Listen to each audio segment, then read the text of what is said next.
نبی علیہ الصلوۃ والسلام رات کا کھانا کس وقت کھاتے تھے؟ 12 بجے، 2 بجے، 10 بجے؟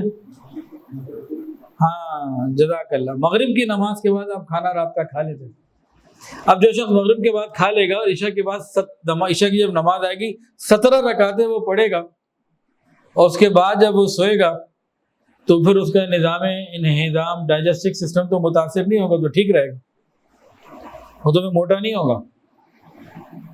کھانا کھانے کے بعد رات کا دیر سے کھانا کھائے اور سو گئے، یہ موٹا کرے گا، یہ بہت ساری بیماریاں پیدا کرے گا، جسم کے اندر سستی پیدا کرے گا، غفلت پیدا کرے گا۔ اور کھانا کھانا کے بعد 1.5-2 گھنٹہ بندہ کام باقی کرتا رہے، نماز بھی پڑھے، تو یہ چیزیں کنٹرول ہو جائیں گی۔ تو نبی علیہ الصلوۃ والسلام نے کھانا کھانے کے بعد لیٹنے سے بھی منع کیا، رحمت للعالمین نے، اور منہ کے بل لیٹنے سے بھی منع کیا۔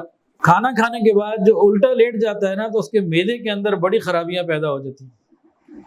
آج یہ سائنس یہ باتیں بتا رہی ہے، نبی علیہ السلام نے تو سادہ زبان میں باتیں ہمیں بتا دی ہیں۔ اور علامہ ابن قیم رحمۃ اللہ علیہ فرماتے ہیں کہ جو شخص اپنی صحت کی حفاظت کرنا چاہتا ہے، اسے چاہیے کہ رات کا کھانا کھانے کے بعد کم سے کم 100 قدم تو وہ چلا کرے۔ کھانا کھا لیا، اب تھوڑی دیر کے بعد 15-20 منٹ بعد، آدھے گھنٹے بعد تھوڑا سا چلنا پھرنا چاہیے، 10-15 منٹ کچھ نہ کچھ واک کرنی چاہیے۔ وہ کون کرے گا؟ جو صحت کی حفاظت کرنا چاہتا ہے۔ ویڈیو کے نیچے سبسکرائب کے بٹن پہ کلک کریں، بیل کے آئیکن پہ کلک کیجئے تاکہ ہر نئی ویڈیو کی نوٹیفیکیشن آپ کو مل جائے۔